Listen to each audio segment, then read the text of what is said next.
Hello friends, मेरे story channel पे आप सभी का स्वागत है।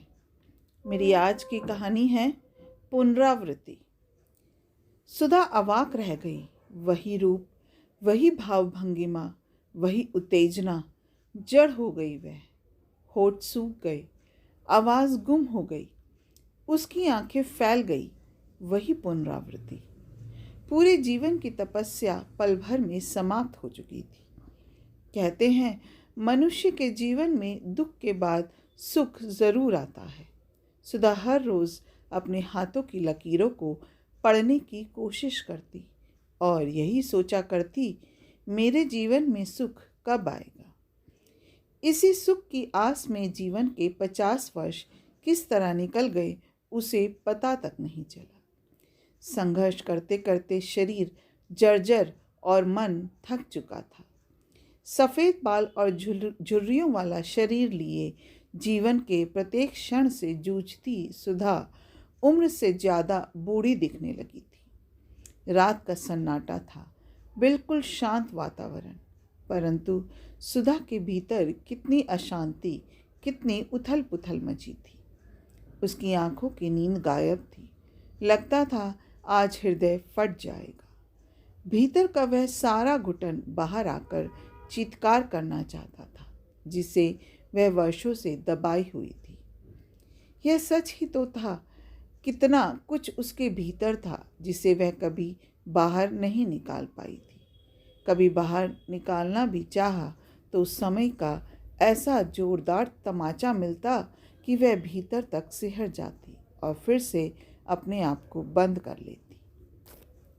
बड़े घर की बेटी सुधा ने जब होश संभाला और पहली बार अपने भीतर से अपने आप को निकालना चाहा, तब तक माँ का देहांत हो चुका था। पिता ने दूसरा विवाह कर लिया था। उनकी अपनी दुनिया थी। सुधा सिमटती चली गई। उसके जीवन का दूसरा दौर तब शुरू हुआ जब कम उम्र में ही उसका विवाह कर दिया गया। इस दुनिया के सभी लोगों से उसे भरपूर प्यार मिला, परंतु जिस शख्स के साथ उसे पूरी जिंदगी गुजारनी थी, उसकी प्रकृति बड़ी विचित्र थी।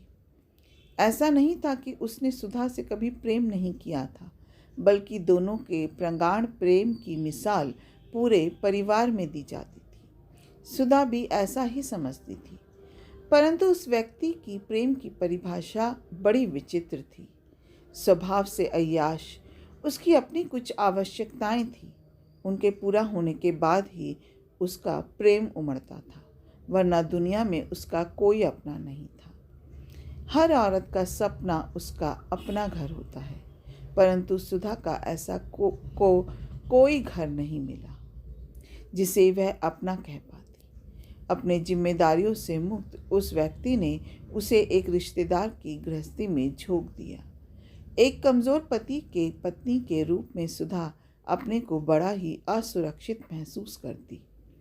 संयुक्त परिवार में नौकरों से भी बदतर स्थिति में दुख, तकलीफ, अभाव के बीच संघर्ष करती सुधा को पति के कंधे की आवश्यकता थी, जहां सिर रखकर वह अपने भीतर को खोल सके, पर यह उसे कभी नसीब नहीं हुआ।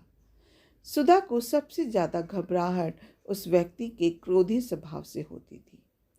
प्रचंड क्रोध था उसका, ऐसा क्रोध जो कल्पना से परे था। उसे देखकर डर जाती, सहम जाती। उसे लगता था पूरे परिवार का विनाश हो जाएगा। भविष्य को देखकर कांप उठती थी। वह सिर पर छत और 2 वक्त की रोटी कहीं उससे छिन ना जाए, यही सोचकर कभी किसी से कुछ नहीं कहती। हर समय पति की धमकी कि उसे छोड़कर चला जाएगा, उसे मनाने, समझाने तथा परिवार से जोड़ने की कोशिश में अंदर से टूटती जा रही थी। परंतु अब भी उसे जिंदगी से विशेष शिकायत नहीं थी, पति से भी नहीं। शिकायत करती भी क्या, जिस व्यक्ति के साथ जीवन जी रही थी उसका 2 रूप था, एक देवता का, दूसरा दानव का। जब देवता का रूप होता तो हमेशा यही कहता, मैंने तुम्हें धन का सुख नहीं दिया है, क्या करूं, मेरे भाग्य में ही खोट है। जी चाहता है दुनिया का सारा सुख तुम्हें दूं। मगर दूसरे रूप की कल्पना से भी कांप उठती। सुधा हमेशा यही सोचती कि पति से मैं प्रेम करूं या घृणा। चाहकर भी वह घृणा नहीं कर पाई। उसका पति के प्रति कर्तव्य और प्रेम बढ़ता गया। सुधा के जीवन में एक बहुत बड़ा मोड़ तब आया जब वह माँ बनी। जीवन के प्रति उसकी आस जगी। एक बार फिर से वह सब कुछ भूलकर अपने जीवन को संवारने में जुट गई। पुत्र को जब भी देखती अपने आप को बड़ा ही सुरक्षित महसूस करती और सोचती, यह मेरा है, इसे मैं अपनी तरह का, अपने ढंग का बनाऊंगी। यह सबसे अलग होगा, सामान्य लोगों से अलग, एक उच्च विचारों वाला दृढ़ पुरुष जो मेरे जीवन की सारी कमियों को पूरा करेगा। अपने पति का क्रोध, उसकी अय्याशी, उसके विचार, इन सभी से दूर रखूंगी। मेरा बेटा नम्र होगा, वह किसी से घृणा नहीं करेगा, मेरी भावनाओं को समझेगा। यह सोचते सोचते उसकी आंख लग जाती। सपने में भी वही रूप देखती, पति से बिल्कुल अलग। पुत्र का लालन पालन सुधा के लिए कठोर तप रहा। प्रारंभ से ही उसे अच्छे लोगों का साथ, अच्छा माहौल, अच्छी किताबें दी, सारी बुराइयों से उसे अलग रखा। सुधा के पुत्र को उसके पिता का प्यार नहीं मिला, ऐसा नहीं था, मगर उस व्यक्ति के प्रेम का तो तरीका ही अलग था। उसे खूब प्यार करता, हमेशा उसे अपने जैसा बनाने की कोशिश करता। अभाव के दिनों में स्वयं भूखे रहकर उसे खिलाता, उसके कपड़े, उसके जूते, सब का ख्याल रखता। मगर उसमें इतनी समझ नहीं थी कि पुत्र का भविष्य क्या होगा। आज दूसरे के रहम पर पल रहा है, कल को उसे निकाल दे तो क्या होगा। उसकी शिक्षा दीक्षा कैसे होगी, क्योंकि वह जितना भी कमाता वह तो उसके परिवार के भोजन के लिए भी पर्याप्त नहीं था। मगर सुधा की तपस्या ने उसके पुत्र को उच्च विचारों वाला शिक्षित व्यक्ति बनाया, जिसे देखकर वह भाव विभोर हो उठती। शरीर और मन दोनों से बूढ़ी हो चुकी सुधा के जीवन में एक दूसरा दौर फिर आया और वह फिर से अपना घर का सपना देखने लगी। अपने पूरे अस्तित्व को ढूंढने लगी थी, जो वर्षों पहले खो गया था। हमेशा दूसरों के साथ रहते रहते जहाँ हर पल उसे एहसास दिलाया जाता कि तुम दूसरे के घर में हो, दूसरे के रहम पर जिंदा हो, आज पुत्र से इस कमी को पूरा करना चाहती थी। उसकी यह कमी पूरी हो गई। पिता और पुत्र के साथ वह अपने घर में आ गई। उसे लगा कि जीवन की सारी खुशी मिल गई। जीवन कितना आसान लगने लगा था। एक क्षण में वह सारा संघर्ष, दुख, तकलीफ भूल गई। हर पल उत्साहित और पूर्ण स्फूर्ति के साथ अपने नए घर को सजाने संवरने में जुट गई थी।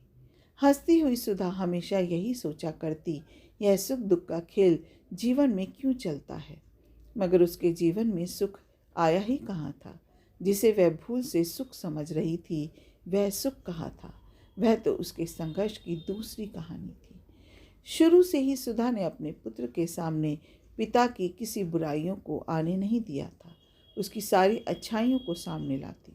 पिता के प्रति प्रेम और आदर पुत्र के मन में भरती रहती। परंतु जिस चीज़ को वह सालों से बचाती आ रही थी, इस नए घर में धीरे धीरे खुलने लगा था। सुधा का पुत्र पिता के करीब जाने लगा था। वह जैसे जैसे करीब जाने लगा, सुधा की घबराहट बढ़ती गई। वह हमेशा यही देखती कि वह अपने उच्च विचारों से अपने पिता को तोतला, और जब वह उसकी कसौटी पर खरा नहीं उतरता तो उसमें चिड़चिड़ापन भर जाता। हमेशा कहता, माँ ये किसी बात को क्यों नहीं समझते, वह किसी बात को मानते क्यों नहीं। मैं जितना समझाने की कोशिश करता हूँ, उसकी उल्टी प्रतिक्रिया इनमें क्यों होती है। सुधा यही सोचती कि जिसने जीवन भर किसी को की नहीं सुनी, वह पुत्र की क्या सुनेगा। जैसे जैसे दोनों नज़दीक आते गए, रिश्तों में दूरियां भी बढ़ने लगी। सुधा हर दिन इस परिवर्तन को देखती, दोनों के बीच दूरियों को पाटने की कोशिश करती।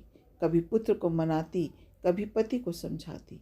यही उसकी दिनचर्या बन चुकी थी। दोनों के रिश्तों को जोड़ते जोड़ते फिर से सुधा टूटने लगी थी। उसके भीतर एक अनजान सा डर समाता जा रहा था। उसकी जिंदगी दो हिस्सों में बट चुकी थी। एक तरफ पुत्र था दूसरी तरफ पति। उसके भीतर का जो उफान था वह दबा का दबा रह गया। पुत्र से भी नहीं कह पाई वह। जब भी कुछ कहने का प्रयास करती, पुत्र में क्रोध वितृष्णा का रूप देखती, जिसकी प्रतिक्रिया पिता के ऊपर होती और वह डर जाती, सहम जाती। यह डर उसके बहुत भीतर समा गया था, यहाँ तक कि कभी उसका मलिन चेहरा दोनों देखते तो दोष एक दूसरे को देते। उसका सहज रहना भी उससे छिन चुका था। हर समय कृत्रिम हंसी वाला चेहरा लिए सुधा जीवन से जूझ रही थी। 2 पार्टों में बटी सुधा अपने को पहले से ज्यादा असुरक्षित और अकेला महसूस करती थी। आज छोटी सी बात पर पिता पुत्र में विवाद हुआ और बढ़ते बढ़ते यह इतना विकराल रूप ले लिया कि सुधा ने यह सपने में भी नहीं सोचा था। आज उसके सामने वही रूप खड़ा था, वही विनाशकारी क्रोध। उसकी गर्जना सुनकर अवाक रह गई। माँ, चुनाव करो पुत्र का या पति का। पुत्र में पति का वही रूप देखकर सुधा आज उस असहनीय पीड़ा को सह नहीं पाई थी। आधी रात को बिस्तर पर बैठी सुधा बातें कर रही थी, मगर किससे? वहाँ तो कोई नहीं था। रात की नीरवता को छोड़कर क्या कह रही थी वह? ऐसा लग रहा था जैसे जीवन भर जो बातें वह किसी से ना कह पाई, वह आज अपने आप से ही कह डालेगी। आज अगर आसमान के पास या धरती के पास हृदय होता तो दोनों चीत्कार कर उठते। सुबह हो चुकी थी। सुधा की आंखें बंद थी, मगर होठ हिल रहे थे। सामने पुत्र खड़ा था, थोड़ा झुका। क्या कह रही हो माँ? वह कुछ कह रही थी। पुत्र और झुका और ध्यान से सुना। मैं दोनों को खोना नहीं चाहती, ना पति को ना पुत्र को। ना मुझे ज़िंदगी से शिकायत है, ना उन दोनों से शिकायत है। मुझे अपने आप से, मेरी तपस्या से ही कहीं ना कहीं कोई कमी थी। हे प्रभु, मुझे शक्ति दो। मैं फिर से एक बार तपस्या की कोशिश करूँगी। अपना कीमती समय देने के लिए दिल से शुक्रिया। अगर आपको ये कहानी अच्छी लगी हो तो एक लाइक कीजिएगा, शेयर कीजिएगा और मेरे चैनल को सब्सक्राइब करना मत भूलिएगा। फिर मिलते हैं एक नई कहानी के साथ। जय हिंद, जय माता दी।